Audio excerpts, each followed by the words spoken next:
obviously last year with The Last Night, which is on DVD outside if you want to go buy one, we had changed things. We did a lot of gore the first 2 years, and then last year we tried to avoid all gore and just went for the classic ghost story, but then I kind of missed the gore and getting messy, so I think we hit back big with the splash area. But really, what I wanted to tap on was a real 80s style of a movie in terms of angles and sound and colours, especially with the lighting and everything. I just wanted something that I remembered seeing as a kid that had that grittiness to it, and you know, obviously we have the ability after 5 years of doing this to make something a bit more perfect, but it was just the fun of having that roughness to it.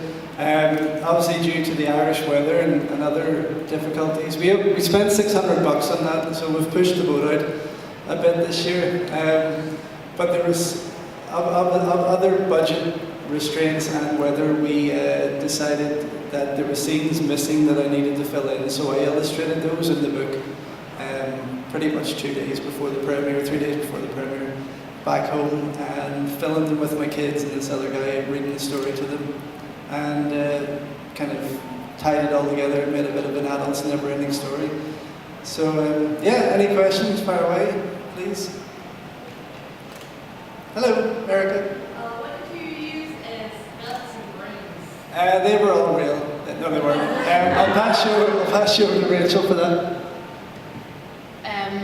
The brains, see the bit where the shotgun, that bit, it was bits of fruit, cotton wool and blood, and then the guts, I pre-made a load of guts for it, and it was basically the big strips of cotton wool that you can get, rolled up, coated with latex, and painted red with blood as well. So. Can I just point out, I had to re-kit the office after that because that was not coming off the wall.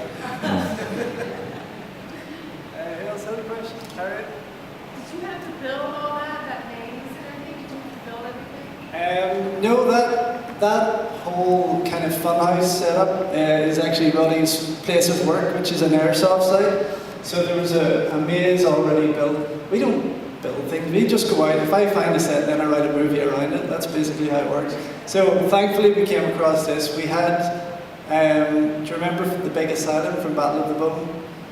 We had that kind of in mind when I wrote it, so the original script again is completely different, but you never, obviously in this line of work you don't get what you want kind of thing, so you have to be open for change, but I think it worked out for the better because it gave us that chance to make a bit more of a maze-like funhouse with everything.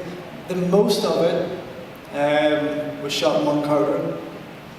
Like, we see all the lights coming through the pallets and the smoke and everything, and then you see all the bodies lined up the car over, and you see the girl with the gas mask kind of hobbling away from, that was all the same car over and over and over and over. Yeah. And all the scenes at the start that were outside the house and around the one hedge was literally my house, side, front, back, and all the back gardens, all the neighbours and everything. So, yeah, pretty much 2 sets for the whole thing. Yeah.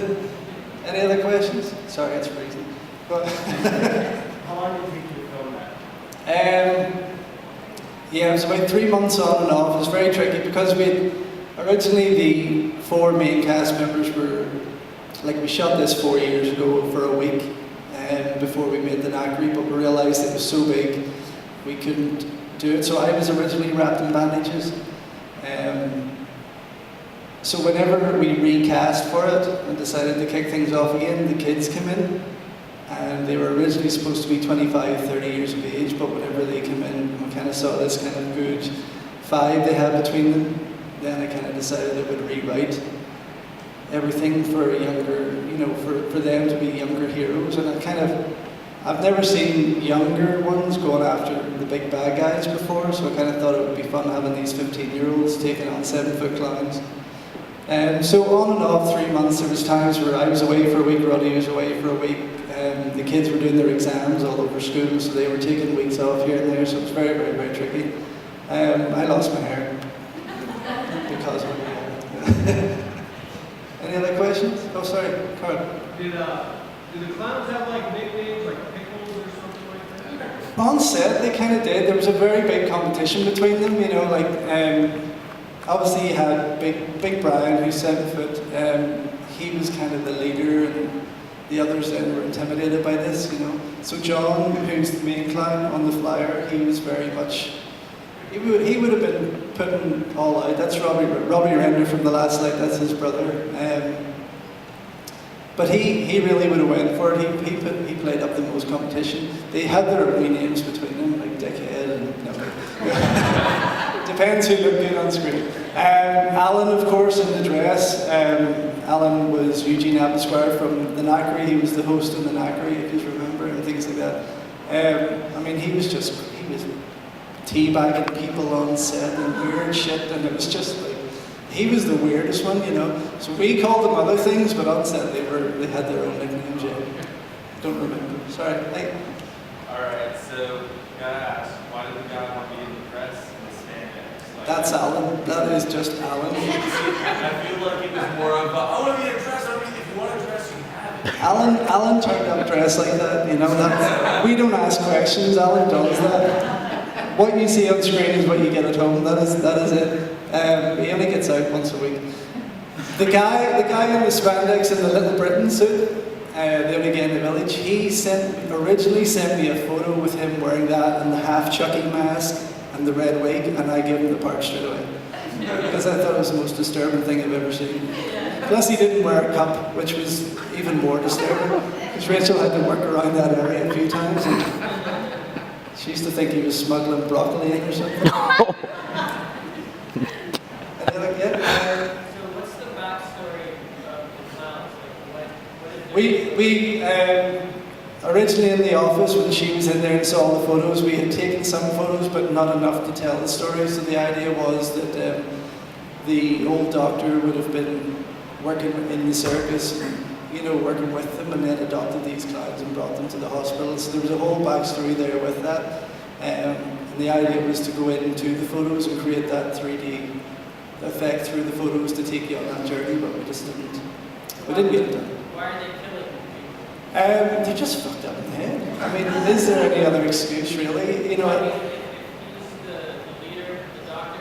But he's a bit twisted as well, and that was again part of the backstory. It was just, you know, him and his clients. It was always, the photos was just him and his clients, Or if it was somebody else in the photo, he'd be giving them a dirty look because they were in. So it was kind of just a selfish thing with him and his clients. But no, again, I didn't want to think too hard on that. I just wanted a slasher flick, 80s style slasher flick. You know, most of the 80s ones, there wasn't a reason per se, so I just wanted that. But unfortunately, yeah, we lost that wee story through the photos. But that's why again, I just illustrated the book as more focused on these kids saving the day rather than the clowns. You know. Any other questions? Let's go. Oh, hi. Did the money guy already know how to do like the pre-running parkour thing? No, we just put him. Anthony's such a wimp. He really is. He'd rather be sitting at home with custard creams and a cup of tea. He did well. I mean, we just put him through his paces for a night and taught him a few moves and whatnot, and he jumped into it. But he did very well. He did. Any other questions? Nope. Yes? You said you did the drawings the last second? Yeah, pretty much a few nights before our premiere back home at our festival, we still had no clue to put those scenes together. So I'm a cartoonist by trade, but I haven't drew since I've started filmmaking. So 5 years, that's what I drew. Which wasn't too bad, you know. It's nice to see I haven't lost it, but yeah, that was on the spot quickly. I love it. It broke it up and everything. So it's like you're in there, and then all of a sudden we're back to this old guy hating these kids. Yeah. Just reading the story. Yeah. The monkeys are like blah blah blah. And Tom literally got the call that morning. You know, he was literally just, hey, I've got a part for you in Splash Area, you know. He was so angry that he wanted to audition for the Mad Doctor or for a clown, and he never got it, so he finally got it. And then my kids, they were just up for anything, so they did well. Thanks very much, folks. If you want to get some of our old movies, out at the desk. Thank you.